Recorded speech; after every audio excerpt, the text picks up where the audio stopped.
का नाम और निशान नहीं बचा पाए। एकनाथ शिंदे को पार्टी का नाम और निशान दोनों मिल गया है। अब एकनाथ शिंदे गुट जो है वो पार्टी की संपत्ति पर भी दावा ठोकेगा।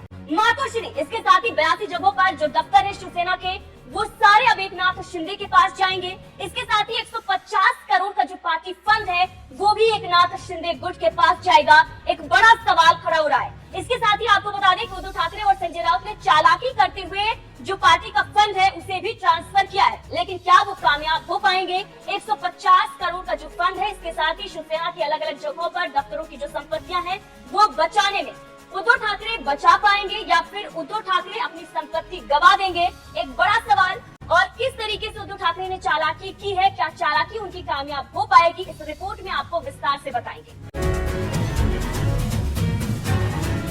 उद्धव ठाकरे बुरी तरीके से फंस चुके हैं और पूरी तरीके से बर्बाद होने की कगार पर खड़े हो गए।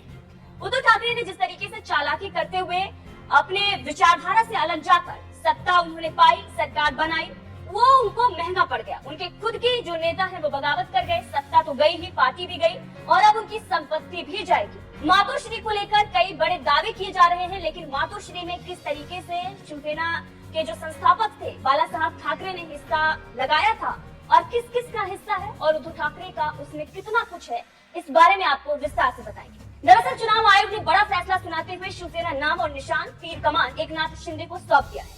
अब शिवसेना पूर्ण रूप से एकनाथ शिंदे की है। शिवसेना प्रमुख उद्धव ठाकरे नहीं बल्कि एकनाथ शिंदे। वोट के आधार पर यह फैसला चुनाव आयोग ने लिया है और उद्धव ठाकरे के पास से पार्टी का नाम और निशान छिन गया है। अब आपको बता दें कि सिर्फ पार्टी का नाम और निशान तीर कमान ही उद्धव ठाकरे के हाथ से नहीं गया, बल्कि अरबों रुपए उद्धव ठाकरे के पास से चले गए। जी हाँ, अब उद्धव ठाकरे और संजय राउत अरबों को बचाने की जुगत में लगे हुए हैं, लेकिन देखना यह होगा कि क्या उद्धव ठाकरे और संजय राउत संपत्ति बचाने में कामयाब होते हैं।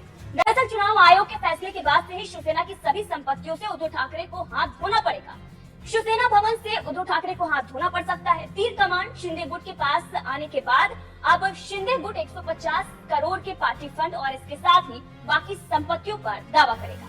150 करोड़ के पार्टी फंड, पार्टी की प्रॉपर्टीज, इसके साथ ही अलग अलग कार्यालयों पर शिंदे गुट अब दावा करने जा रहा है। इतना ही नहीं, आदित्य ठाकरे की विधायकी भी खतरे में है। जी हाँ, 27 फरवरी को महाराष्ट्र में सबसे बड़ा घमासान देखने को मिलेगा, जब एकनाथ शिंदे गुट यानी कि शिवसेना पार्टी व्हिप जारी करेगी। फिलहाल अब आते हैं शिवसेना की संपत्तियों पर कि कितनी संपत्ति पार्टी के पास है और क्या कुछ उद्धव ठाकरे जुगत लगा रहे हैं।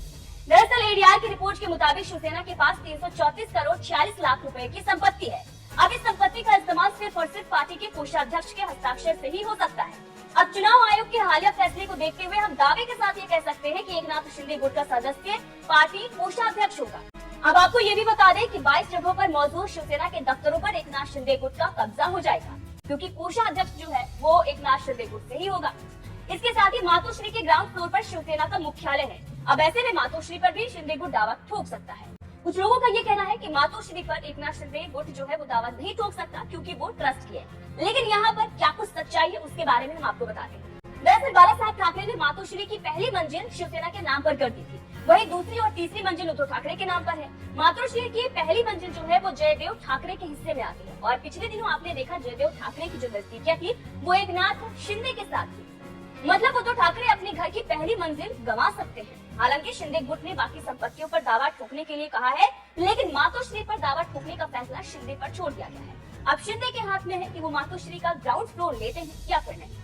शिंदे गुट के एक नेता ने इस बारे में बयान भी दिया है। उनका कहना है कि जब शिवसेना भवन और शिवसेना शाखाओं पर दावा करने की बात आती है तो इसमें कानूनी पेच होते हैं। भवन ट्रस्ट का है ना कि पार्टी का, इसलिए हम इस पर दावा नहीं करेंगे। हालांकि शाखाएं अलग अलग लोगों के स्वामित्व में है, जबकि कुछ शाखाएं पार्टी के नाम पर है, कुछ अन्य शिवसेना नेताओं के नाम पर है। कोई भी कदम उठाने से पहले इस सभी पर विचार किया जाएगा।